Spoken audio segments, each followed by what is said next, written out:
1969 থেকে 2011 সাল পর্যন্ত লিবিয়ার শাসন ক্ষমতায় ছিলেন মুয়াম্মার গাদ্দাফি। সে আমলে প্রেসিডেন্টের পর সবচেয়ে প্রভাবশালী ব্যক্তিত্ব হিসেবে বিবেচনা করা হতো তার ছেলে সাইফ আল ইসলামকে।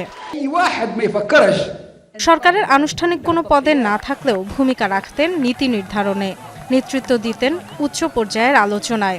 2000 সালের পর পশ্চিমা বিশ্বের সঙ্গে গাদ্দাফি সরকারের সম্পর্ক স্বাভাবিক করার ক্ষেত্রে গুরুত্বপূর্ণ অবদান ছিল সাইফের। আন্তর্জাতিক মহলের সাথে বৈঠকের পর তারই পরামর্শে লিবিয়ার পারমাণবিক অস্ত্র কর্মসূচি বন্ধে রাজি হন মুয়াম্মার গাদ্দাফি। এর ফলে প্রত্যাহার করা হয় উত্তর আফ্রিকার দেশটির ওপর আরোপিত আন্তর্জাতিক নিষেধাজ্ঞা।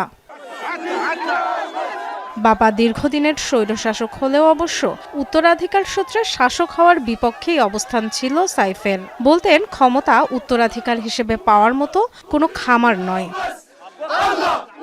2011 সালে দেশটির বিক্ষোভ দমনে তার ভূমিকার জন্য আন্তর্জাতিক অপরাধ আদালতে অভিযোগ উঠেছিল সাইফের বিরুদ্ধে।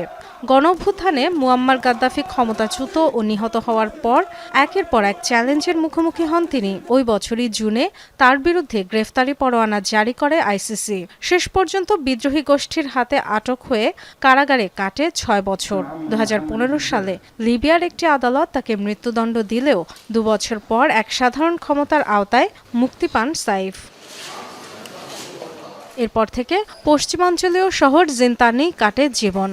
পশ্চিমা শিক্ষায় শিক্ষিত সাইফ 2008 সালে পিএইচডি করেন লন্ডন স্কুল অব ইকোনমিক্স থেকে। আকর্ষণীয় বাচনভঙ্গি আর সংস্কারপন্থী মনোভাবের কারণে অনেকের কাছেই পরিবর্তনশীল লিবিয়ার একটি গ্রহণযোগ্য মুখ হয়ে ওঠেন। 2021 সালে প্রেসিডেন্ট প্রার্থী হওয়ার ঘোষণা দিলেও হয়নি সে নির্বাচন। এবারও যখন রাজনীতিতে ফেরার তোড়জোড় করছিলেন, তখনই নিজ বাড়িতে হত্যাকাণ্ডের শিকার হলেন সাইফ। Dorothy Tasrin, Jamuna news.